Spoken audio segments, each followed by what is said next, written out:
On PM Express tonight, a fascinating conversation about a story that has been trending over the last few days as regards this agency, the GNPC conundrum, fixing what is broken. And if you listen to civil society, it appears there's a lot that is broken with GNPC.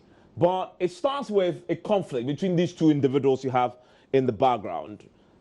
The board chairman and the CEO of GNPC. They clashed over the exercise of authority. Now, the fight over the process for employing the procurement manager really has been at the heart of this, as we've seen it play out. Dr. Sapon, who is the CEO of the company, argues that board chair overstepped his bounds in asking the procurement be done by the chief financial officer. Now, the process, he says, should be that the board chair contact the CEO on any other matter and not his subordinate, as he considers the chief finance officer to be. Now, he's unhappy with the decision to tax the CFO in his absence. He was out of the country when the board asked the CFO to take this decision to employ this procurement manager. Now, the board chairman responds, fired back very quickly when the documents leaked, and said that the day-to-day management of the GNPC, yes, it's a delegated responsibility to the CEO, but they have the power to appoint whoever they so wish to act in his stead if he's out of the country. He quotes a GNPC law which requires a senior officer to be appointed to deputize in a CEO's absence. Now, he accuses the CEO of, and this is where it gets interesting, weak management and failure to get in a procurement manager, although he alleges in the statement that in the report document that we've seen that the CEO has found it necessary to employ 200 people without approval from the board, and yet hasn't found the need to employ a procurement manager, something that he says the ministry is already looking into, and they've been left embarrassed by that. Now, Mr. Freddie Blay also says that he insists they've given him a 2-week ultimatum, by the way, to the CFO on the matter of hiring a procurement manager, and that stands, whatever the chief executive officer is saying about this. Now, he maintains the board is the appointing authority and not the CEO will do. Now, the interesting thing about this, whilst all this is happening today, the Africa Center for Energy Policy has released a report, which is a very interesting report. Whilst we've had the TEF war in there, there seemed to be a bigger problem with the GNPC itself, which we'll be discussing tonight. There's some fascinating report that the Africa Center for Energy Policy has out tonight.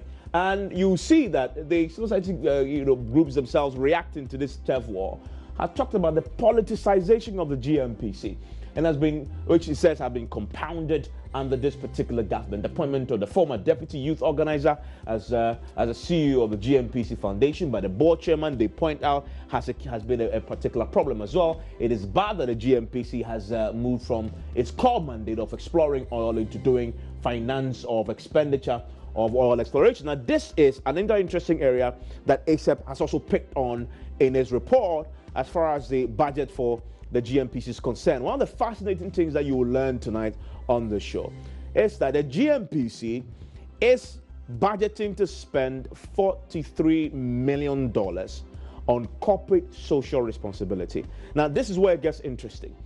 Guess how much they are budgeting for its core operations? 20 million. 20 million they're budgeting to spend in 2019 on its core operations. And they're budgeting $43 million on corporate social responsibility. And it comes to the concern that civil society has about GNPC straying from its core mandate, but possibly using the corporate social responsibility as a cover to fund other illegal items that is not part of what the law setting it up allows it to do. And they fear government, and this is exactly what the civil society groups are saying, maybe using this, funds to do other things other than its core mandate. We'll be interrogating all that may be wrong with the GNPC. Remember that it's one of those biggest institutions in terms of the amount of money it makes. They've been giving almost $1 billion over the last few years of our oil money. This is where accountability matters. So stay with us here as we interrogate this matter. It affects you it affects me. It are taxpayer dollars that is going to GNPC, and so we need to know how they're spending it.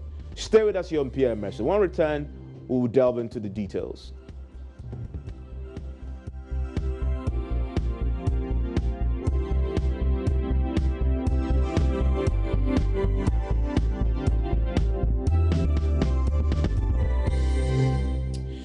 Thank you very much for staying with us here on PM Express. And my guest in the studio is the Executive Director of the Africa Center for Energy Policy, Benjamin Boakye. Also with me in the studio is Mr. Kwame Jantoa, who is a technical advisor to the Civil Society Platform on Oil and Gas. He's also the former Vice Chair of the PIAC. He's a man of many parts, but on this subject, he is very well spoken on this as well, and I will hear his views also. We'll be joined also by the Vice Chair of the Mines and Energy Committee in Parliament, Mr. Miracle Duka, or as we interrogate some of the things that we understand are before Parliament as far as the expenditure of GNPC is concerned. Mr. Janto, I want to start with you on this back and forth between the board chair and the CEO. Is it a manifestation for a bigger problem at GNPC? What's your own reaction to this, the way it's played out in the media? Good evening,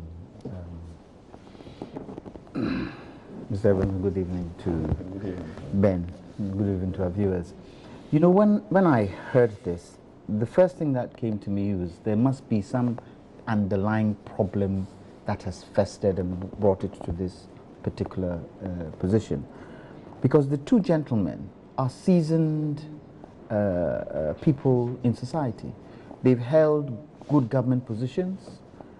They're known in society.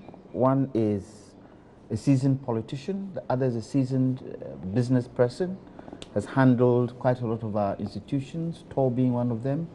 And I thought that the maturity that they have, this should have been something that they could sit down and talk about.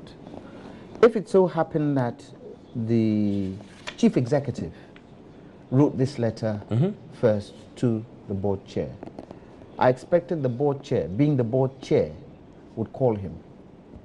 I would wait for him to come back into the country and say, Mr. Chief Executive, this is not the way I think we should handle such a situation. And these are the reasons why it so happened that we had to have this board meeting, so that it doesn't play out like this. GNPC is a strategic institution in this country, because you can compare it to the Petrobrasses of this world. And if anything like that has happened, the chief executive and the board should be able to sort it out and not come out. Did you say Petrobras? Because it rings a very ominous tone. Petrobras, isn't that the Malaysian? Oh, Malaysia. Yes. Is it Brazil? Brazil. I thought it was in Brazil, that company that was also embroiled. What about the Malaysian one? Yeah, I mean, Petronas. The Petrobras one. Yeah. I'm just picking up on that because it's very ominous. Yes. Because people have drawn parallels between that and GNPC, and that the way GNPC is going, it might end up like Petrobras. Well, see, the other thing I feel, and I've said this on different platforms, institutions like GNPC shouldn't be politicized. You think it's been politicized? Yes, I think so. Yes, the people that have been chosen to run that institution, the head is a politician, is a chairman of a political party. The chief executive is a supporter of the ruling political party. And when things like this happen, it makes it look as if the whole institution is in the pocket of that political party. It might not be so. Yeah. It might not be so. I believe institutions like GNPC, they should have the technical people run it. Don't they have already? Well, in terms of the knowledge, the board chair, so far as I'm concerned, should have been somebody who has worked in this industry for quite some time. And really, I don't believe that you can only use people from a particular party to do some of these things. There are others who aren't part and parcel of the ruling party, who have the technical knowledge to run GNPC. You see, I keep saying that in this country, we are not building a political party. We are building a country, we're building a nation. And there are other people, like today, you were called to go on to the Commission of Inquiry. You gave your bit, and the things you said, a lot of people agreed to what you said. Are you part of the SWAT team? No. Are you part of the NPP? NPP? No. Are you part of the NDC? No. You're a media person. And normally, media people wouldn't be called to such a thing. But you came and you gave your piece. That is the way I see we should run this country. There are quite a lot of people, especially in the oil and gas sector, who can make a contribution to put this. But there's a very interesting point that I've heard also about what has played out, which is that the board chairman, and this has come to corporate governance, the board chairman needs to put the CEO in his place. If it's true, the allegations that he's made, that the man has employed 200 people, and yet, and this is very important because I know ASAP has talked a lot about, and we'll go into that in detail, which is really the thrust of the show, about the expenditure, that they don't even have a procurement manager, right? And yet they're spending all those huge sums that we'll be talking to both of you about, that we've captured in this fascinating ASAP report. Millions and millions of dollars between 2011 and 2018. $760 million has been allocated to them. And yet, they don't have a procurement manager. Nahu Kosam. No, but isn't that why the board chairman is right? I said Nahu Kosam. I have no answer to that. The reason why I'm saying Nahu Kosam is you are the board chair. Okay. You don't wait for him or the CEO to hire 200 people before you start talking. The first day he hires one person that hasn't come to the board, you pull him. And you say, hey, Mr. CEO, this is not what we expect you to do. Let's see how we can sort it out. You don't wait for him to do it if surely he has to take instructions from you. Yes, I believe that if the CEO is going to hire people, he needs to come back to the board and say, I've hired X, Y, Z, and this is the reasons why I've hired them. These are their capabilities, and I want approval. Are they saying that didn't happen? And if that didn't happen, who was supposed to make sure that what he's doing is being monitored? The board chair and the board. That's why they're there. Let me bring in Ben on this. Ben, are you surprised, knowing what you know now in this report that we're about to go into in subsequent, $716 million between 2011 and 18. GNPC, they don't have a procurement manager, but they are procuring stuff. I mean, what's your reaction to... They have an acting, though. Well... They have an acting. They have an acting. Yes, an acting. They put in the director for finance as the acting procurement. No, but that is a problem. But that only happened when the board realized, when in his absence, felt that the man isn't acting on an instruction for him to employ. And so let's make this guy act whilst he employs. Which means that for a very long time, since under this government at least, that hasn't been there. And Ben, I'm asking you, what's your reaction to that on the back of this fight that has revealed this, knowing all the money that these guys spend in procuring a lot of stuff? Yes, I mean, I've tried to stay away from that subject just for the reason that it's a manifestation of a bigger problem that we have with corporate governance in state institutions and particularly corporations that are receiving subvention from the state and are supposed to generate returns. You have power play where the board feels responsible to an appointee, an appointing authority that the chief executive also is responsible to. So everybody is looking up to the president and not to their function. So you have a situation where there is no procurement officer and the board detects that. You have to deal with the chief executive to recruit a procurement officer. Yeah, but the chief executive, as soon as the possible. president appointed me. So if the board, I mean, both of us are president appointed. I mean, so who are you to tell me? If the board chair cannot exercise that authority over the chief executive, you resign. You don't wait for the chief executive to travel and then you start recruitment. That is a coup d'etat in an organization such as GNPC. You need to be upfront with the issues and be honest about it. If you cannot deal with it based on your function as a board chair, then you have no place in there because you're not even respected as the chairman of the board. When the board has taken a decision and the chief executive refuses to implement the decision of the board, and you have to wait for the chief executive to travel to implement the board's decision. That is a coup. I manage an organization, as small as our organization is. I do not expect my board chairman, in my absence, to make recruitments without, consulting me wherever I am. No, but if you are out of the country, you must have to resign. Even when the vice president asks for the president, he cannot take certain decisions without, conferring with the president. Oh, but I think the presidency is a very. I mean, but in any institution, if you're on holiday in US, your deputy must act. Your deputy should be able to take. Of course, but there are far-reaching decisions that cannot be taken by an acting officer. So you cannot allow an acting officer to take decisions without recourse to the chief executive officer.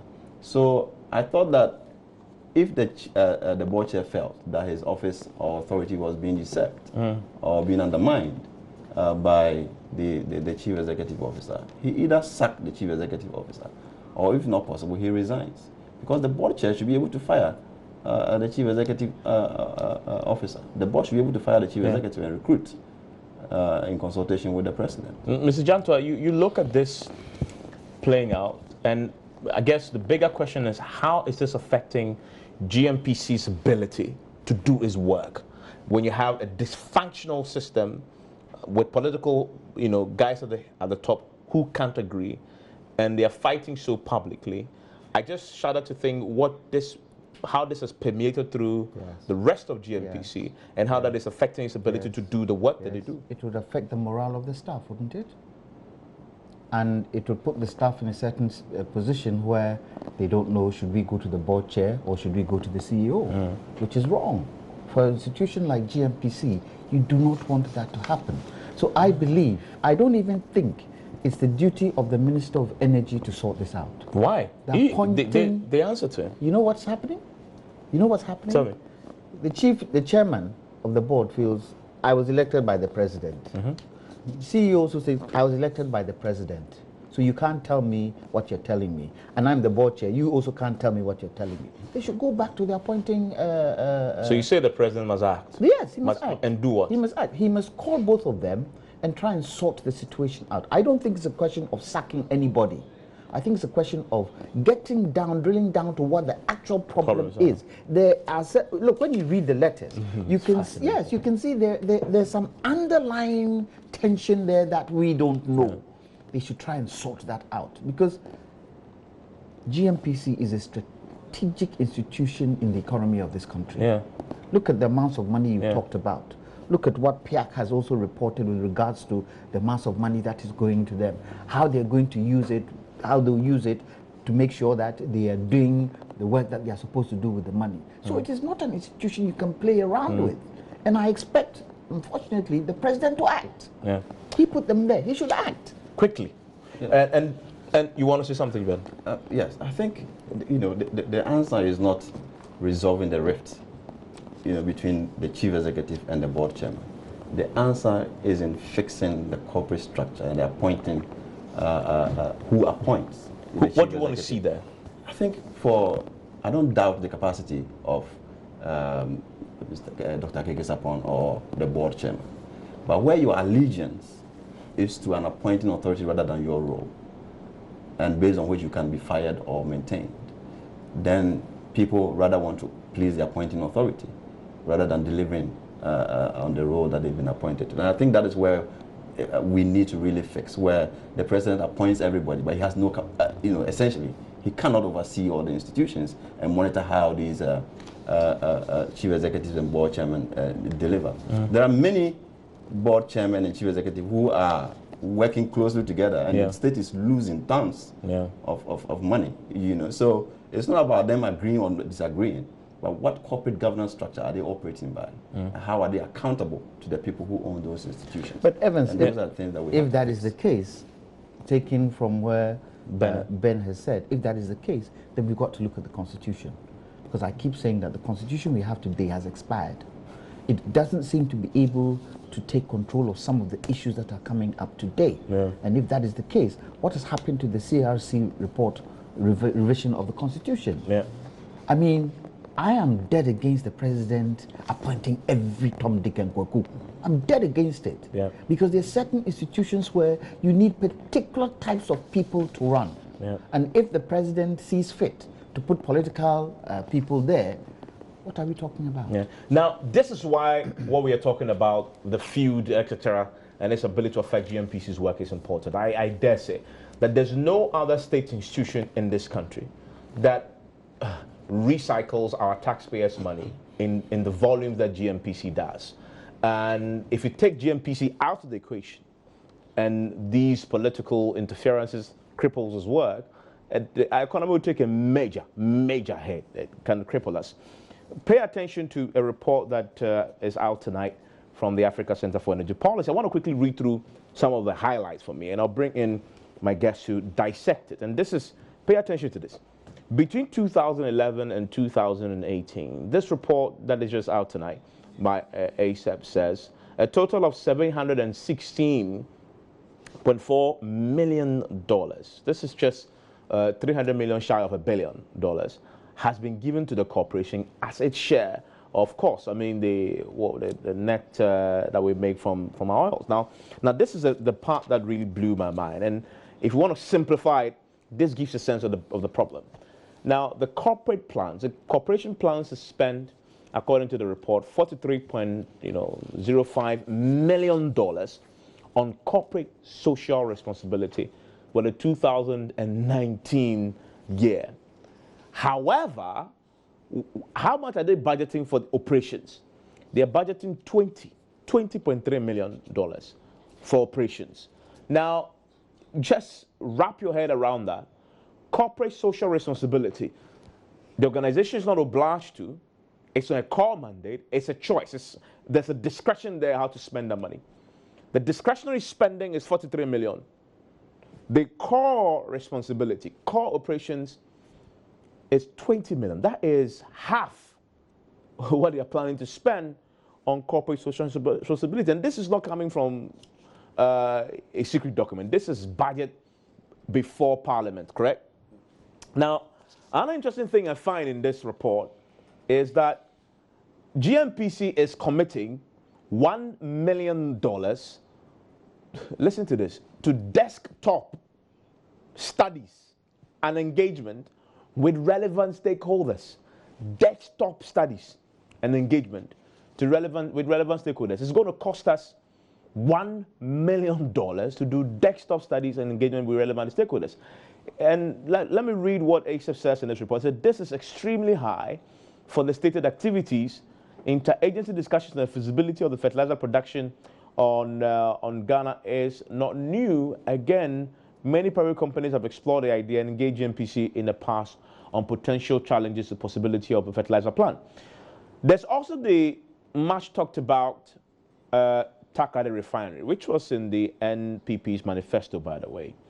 GNPC is committing $50 million to acquire 15% stake of the refinery project. However, the corporation does not mention where they are with the partnership agreement with the private sector on that. But there's also borrowing. In spite of all the money that we give them, nearly the $1 billion that I talked about earlier, GNPC says it has to borrow $250 million for the Ministry of Energy to meet some financial challenge in the energy sector. Why is that? Now, Ben, this is a fascinating report. It gives us an insight into how GNPC intends to spend our money. First of all, give me your, I'm sure these are the areas that interest me. I'm sure there's far more to this than I've read, right? Yeah. Thanks for bringing me home. I mean, this is what we are really interested in. GNPC is a state corporation, and therefore when we discovered oil, we agreed that we have to finance their operations over time. So the Petroleum Revenue Management Act actually set the rules on how much we can give to GNPC. So 2 sets of payments or revenues goes to GNPC. Okay. That is one that goes to finance their operations because they're also party to the producing fields, the Tallow Jubilee fields, the TEN, and then the OCTP ENI fields. So they get equity financing costs. That is a given. So we know how much they need to contribute to cost of that field. Beyond that, we give them a share of the carried and participating interest. And that's what we talked about, the cumulatively, what we have given to them apart from what we give them for their cost of operations on the field, we have given them about $716 million so far. If you put the two together, they are close to $2 billion. Oh, so the 700 is just one part of it? One part of it, yeah. $2 billion. So the $7 billion is what actually goes to finance their operations and say that again. Their programmed activity. You said $7 billion. There's now 760 million. Okay, that's what goes to. Yes, so that's what we allocate to them. Is their share of what we call the net capi, which is carried and participating interest. So that is supposed to help GNPC to gain its ground as a commercial player in the oil and gas industry. So for some of us who are industry watchers, we expect that within the 15 years that is given in law for them to receive a share of that equity financing cost, net capi, they will focus on their core operations, so that we can see dividends, we can see results. We can see GNPC also becoming a big player, producing from its own field. But our attention is consistently drawn to the fact that GNPC is not focusing on its core operations. So you see the budget going to CSR, you see the budget going into plush buildings, going into offices where their core operation is actually struggling. And we find that very anomalous. So we saw the 2019 work program, because the law requires that Parliament approves their work program before they spend for every particular year. So if you check the budget from the Ministry of Finance for 2019, what the ministry programmed to spend on GNPC in total for their equity financing costs and their net share of net capi is about $424 million. Out of that, GNPC is saying that they want to spend $43 million to do corporate social responsibility.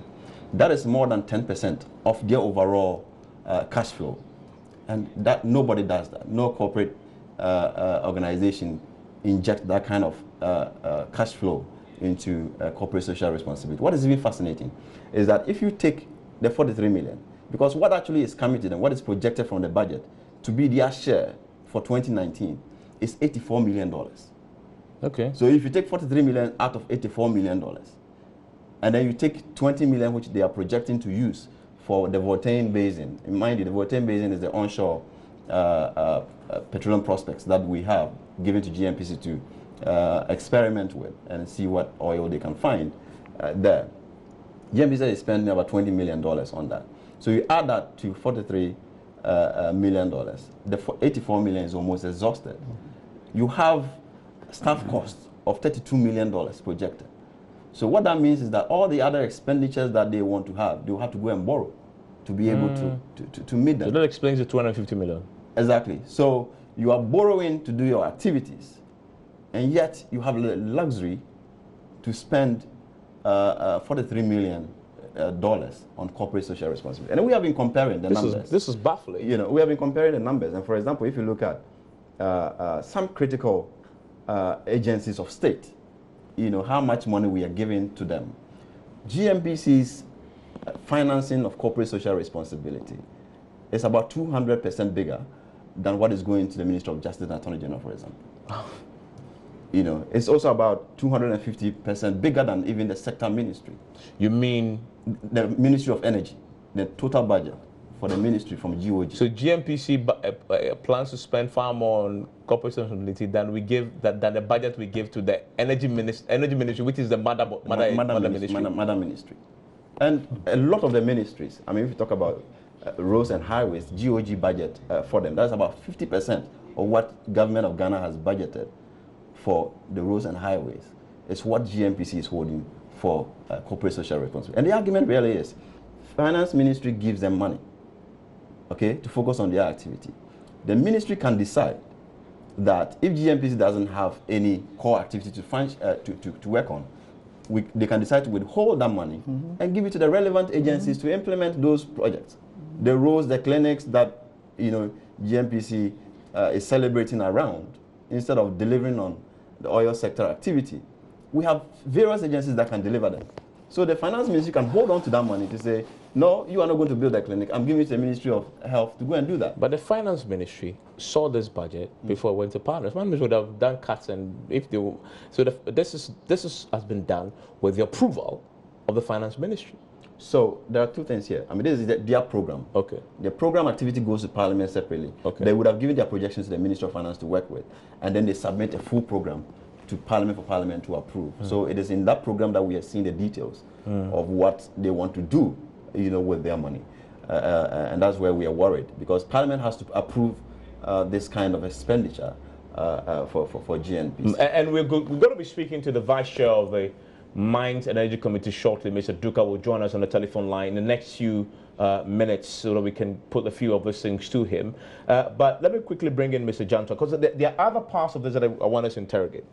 But because you raise these essential issues. So, Mr. Janto, just to this corporate social responsibility matter, which the what they're planning to spend, it begs the question, do you really believe that indeed 43 million is for corporate social responsibility? Evans, I can't tell you whether I believe that or not, but one thing I can tell you is that it is not the responsibility of an institution like GNPC to now replace what government is supposed to do. Okay.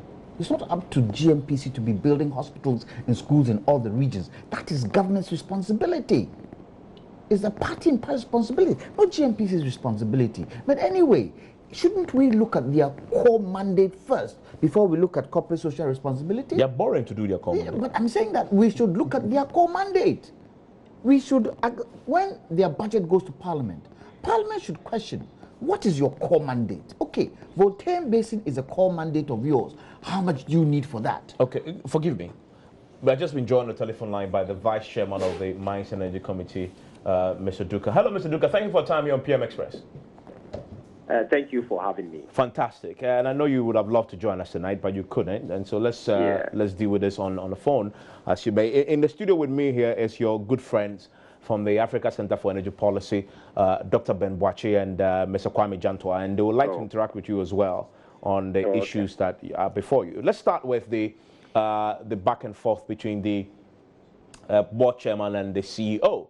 I know this is something that your committee is interested in, seeing how important GNPC is to our economy. Tell me what your committee is planning to do about the problem. Let me say a very good evening to your cherished viewers and that of Kwame and Ben. Good evening. My brother, I want us to put the matter into proper perspective. I know GNPC is strategically placed internationally and locally. And if you look at what they have been doing so far, I believe we need to critically look at the activities of GNPC. As of now, people have been running up and down to, critique the positions of the chair and the CEO. I believe if you look at Aramco of Saudi Arabia, and you cannot talk of oil without the mention of Aramco. And if you really look at the CEO of Aramco since 1988, you wouldn't bother much on who handles GNPC and that of the chair. If you look at the NNPC, Nigerian National Petroleum Corporation, which is also handled by Dr. Makanti Baru, who was appointed by Buhari. And you also know the role that National Oil Company plays. And if we look at worldwide, the World Bank has identified that 75% of global oil production is carried by this NOC.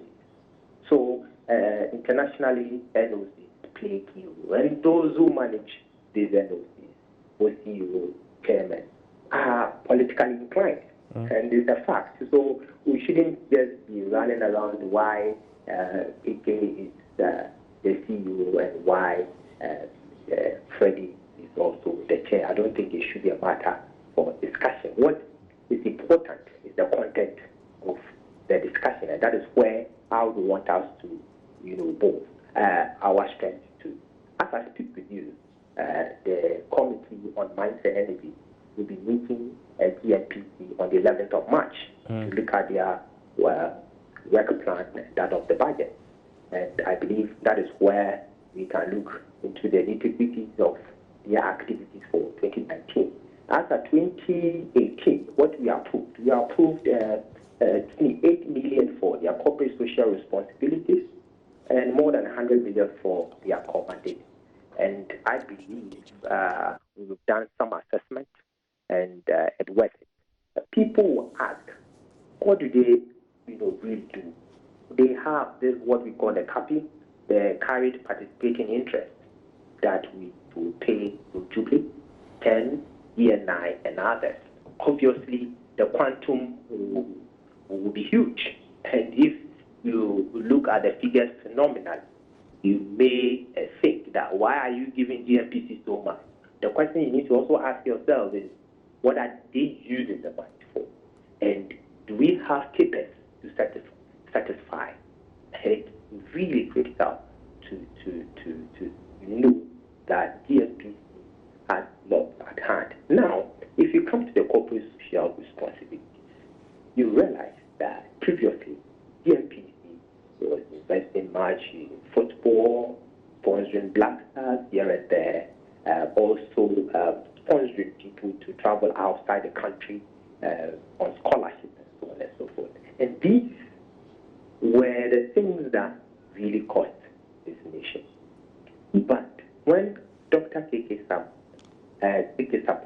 assumed the reins of activity, he brought up this foundation principle that, look, why don't we, instead of even sending people outside, give scholarships locally?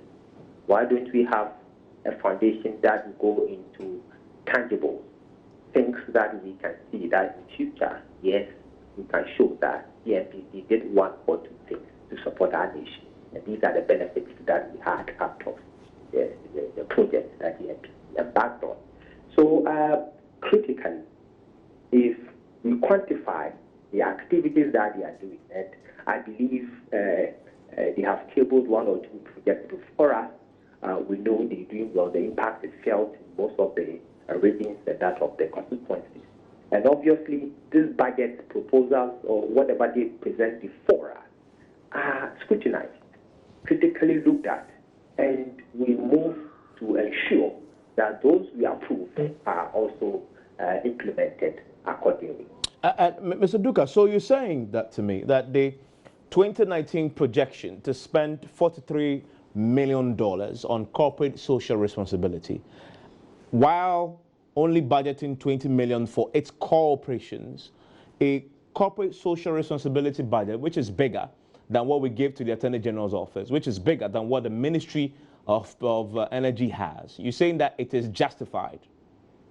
I have not seen the 2019 budget. We are yet to meet them on the 2019 budget. What I indicated to you earlier was the 2018 budget that they presented before us, the 28 million for corporate social responsibility. Okay. That is fine. Yes. That is fine. You've indicated you're meeting them on the 11th of March. Sure. And so I'm sure you know they've already submitted it. I'm sure you're going to study it. And we have, ASEP has done an analysis of what is before you that you are yet to now meet on. And they indicate in there, the document that you're going to be looking at shortly, that they intend to spend $43 million on corporate social responsibility, and they budget $20 million for operations. I'm asking you whether that is justified. I wouldn't want to speculate, but I know that they will still have to pay certain carried participating interest to Jubilee 10, ENI, and so on and so forth. And that will be more than what is stated if it is 20. I believe it will be more than that. But until we go through the document to really know what's going to happen, I cannot speculate. And coming back to the corporate social responsibility, we take them year by year. If last year some costs were carried forward to this year, obviously it will also reflect, because you must account for why you couldn't pay for and those will be carried. So if last year, for instance, 28 million was budgeted, and if these 28 million were not spent,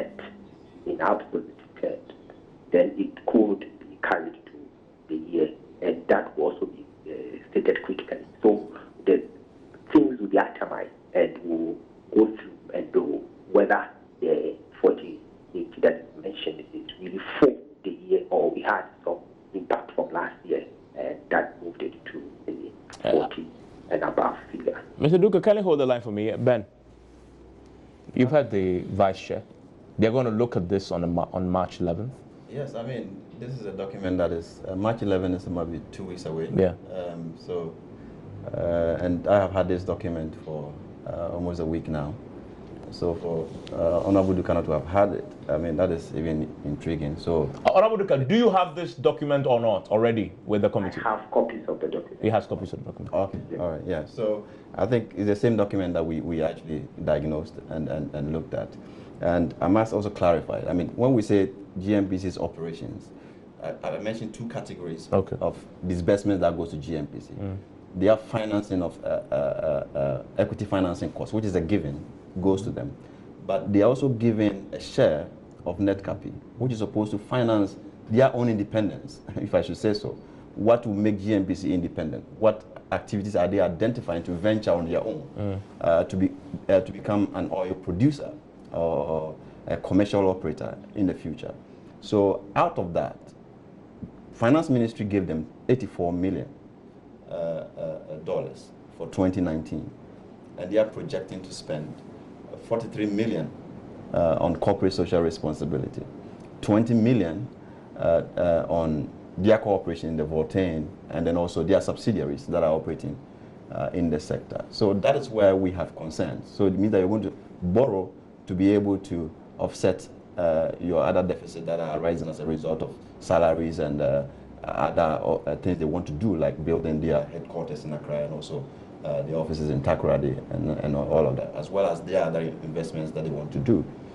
So that is why we are questioning why you would, in spite of the meager money that is available to you, you want to prioritize corporate social responsibility, especially where we have capped allocation to you such that you can be focused on your core operations over a period of 15 years. And already 9 years is gone, out of that 15 years. So at the end of 15 years, how can GNPC really account for how much investment we have made? And if you look at the $760 million that has gone to GNPC since 2011 to date, we are talking about institution, not one tenor, for example.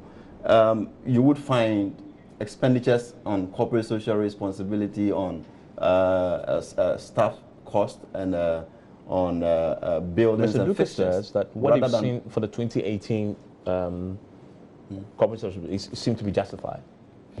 Well, I think they can break the figures down, because we have also looked at their report for corporate social responsibility expenditure for 2018. They did not break it down. So they added it to their operational cost to about $29 million of expenditure. I think you mentioned 28. Yeah, so he says they approved $8 million for corporate social responsibility, but GNPC boxes it into their operations and they did not break it down. So it's difficult for us to know how much out of the 29 million figure they've given us actually went into corporate social responsibility for 2018. And even that, they provided figures for up to September 20. So we don't even know how much they spent in the last quarter of 2018 yet, which is even interesting, because if you're going to Parliament in February, you should have a full reflection of 2018, how much you spend on your staff, how much you spend on corporate social responsibility. You have a fair idea, but they decided to present up to September figures to GNPs, to Parliament. So those are the critical questions that we want to ask to ensure that GNPC can be, focused on its own mandate. Thankfully for you, this has come up 2 weeks before the committee does its work on this. And the Vice Chair is on the line. What do you tell him ahead of the scrutiny of the budget? No, yes, we are happy to engage Parliament on this. I mean, we have very fruitful engagements with them. We will be happy to meet the committee to even explain some of the things that we have seen in that document. Because a lot of things that GNPC wants to do, it looks like in the oil sector, GNPC wants to become like a miniature communist entity, within our state, because every big ticket investment, they want to be in there, even though they don't have the money. So they are holding on to investment that can be taken over by the private sector and signing on to it. And once you sign or you commit to it, and it becomes debt on you. For example, now GNPC is having to pay $32 million every month for the OCTP gas, because they they were the off-takers of the gas. They guaranteed the purchase of the gas. So if you did not put your house in order to be able to consume the gas, the contractors have delivered the project. So whether you take the gas or not, you have to pay for it. And now we are paying. So you put 100 million in an escrow, within 3 months it's wiped off. And now Finance Ministry is having to step in because GNPC doesn't have the cash call. They don't have the money to respond to the required payments. You know, so we're going to have to struggle with that until now GNPC is able to put up the infrastructure for the reverse flow to come to Tema and also move car power to the western region. And these are things that GNPC could have done in the space of almost 4 years. Because E&I and the partners, they build the FPSO. Look at how big they are. It's about 8 football size of equipment. And all the subsea installations were done within almost 3 years. And we could not move car power from the west to the east. We could not do a short, about 6 kilometer interconnection pipeline to be able to reverse flow the gas. And we're busy engaging in corporate social responsibility, signing on to LNGs. Yeah. And what they had committed to, they were not delivering on it. And that's where it becomes critical. Because if your focus shifts, then your core mandates suffer. Yeah. Because you are committing to projects, you are not paying attention to them, and you are playing to the gallery. Mr. Duka, what's your quick reaction to that? That is very unfortunate because the foundation, Ben knows that we've been working together all this while. The foundation is a different entity altogether. The headquartered at Takrady, and no GNPC is in Tema, and they have different officers who are in charge of the corporate social responsibility. So I can assure Ghanaians that they are not boxing the two together. It's a different thing and conscious of local content. If you talk of his feelings about the communist nature of GNPC, that is his feeling. So someone's feelings, I cannot that one judge.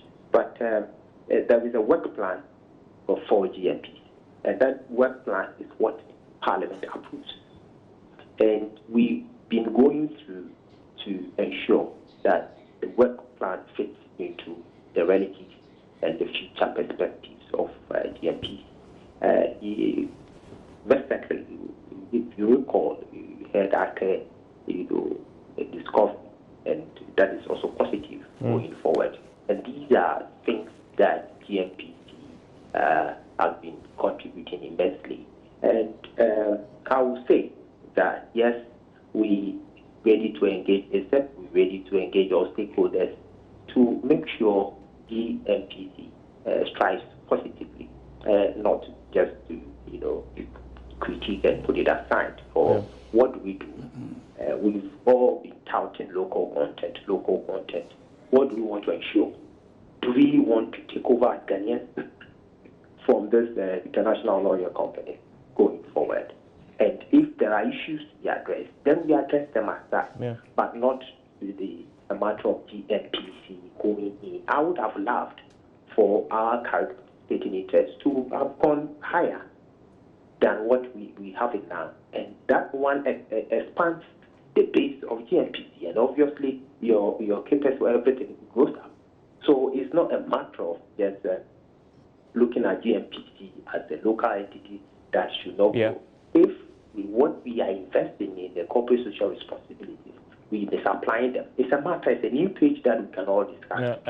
And we really look forward to your scrutiny of the budget on the 11th of March. I'm grateful that you joined us, Mr. Duka, who is the Vice Chair of the Mines and Energy Committee. We'll take a short break. When we return, Mr. Kwame Janta will have a final say on this very important. And now he's had the benefit of both sides, both the man and the Parliament who will be doing the scrutiny, and except that put the report together. I wonder what he's making of all this. Stay with us here on PM Express.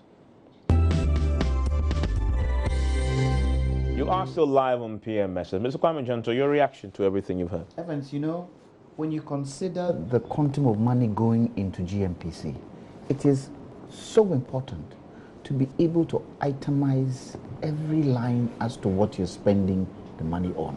We've bought $43 million for CSR. What's the breakdown? How do we know this money is actually going into CSR? Yeah. So it's very important. That perception, and it could be a wrong perception, but the perception that such things create of inverted commas begin and close corruption should be taken away. Should be taken away. If we say that, I haven't seen the report, but maybe Ben can tell me, what is under the $43 million CSR? What are they going to do? Ben, is there a breakdown? Yeah, Have I think itemized? they list them. Okay. These are the lists. Purchase of ultramodern hospital equipment, health facilities, water, boreholes, construction of 10 sanitary facilities, market and communities, sanitation and environment campaign, health campaign, equipment for Department of Surgery, Kwalebu, support for Fly to Save. You remember Fly to Save? The drones. The drones. The money, 1 million. You know, so a list of them there, including. But then, quiz and would we not say this list is spread across various ministries? Is that the responsibility of GNPC? Yeah. Some of the list that we have here is the responsibility of particular ministries to do. And you see there's some of the figures on the screens from the report that ASAP released tonight about these are the ministries, what they got, and how it compares to GNPC, etc. Yes. Why should we do that? Yes, there are particular areas where certain things will be needed, particular communities where certain things will be needed. Yes, it should be, but we don't have a long list of things that the ministry should be doing and GNPC is doing. That money could be invested properly. Corporate social responsibility. Come on. I would like to see where we are creating local millionaires in the oil industry. And there will be local millionaires. From where? Springfield. Do you know what Springfield is going to do? Don't let us even start that conversation. Don't let us start that conversation at all. Even with Accra and its local content, don't let us even start that conversation. There's quite a lot of things that need to be done that this money could be channeled into. Look, the most important thing is for us to get a strong oil and gas industry going forward. Because after a while... I thought we had a strong oil and gas industry. Do we? Do we really? Go to Nigeria, for instance. There's something called marginal fields. Who handles marginal fields? Nigerian, local Nigerians.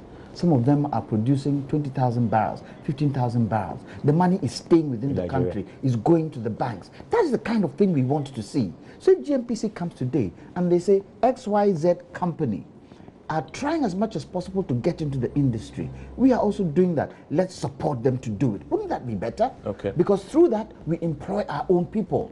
Through that, there are certain things that we can do to build the industry, but not for this kind of thing. So what is it that ASAP wants the parliament to do about this? Evans, if you look at companies like Talo and Cosmos, very small companies when they came into Ghana, the first contract that Cosmos signed, for example, their program expenditure was about $8 million for every 2 years. You know, so they didn't show any big budget to be able to venture into deep sea to explore.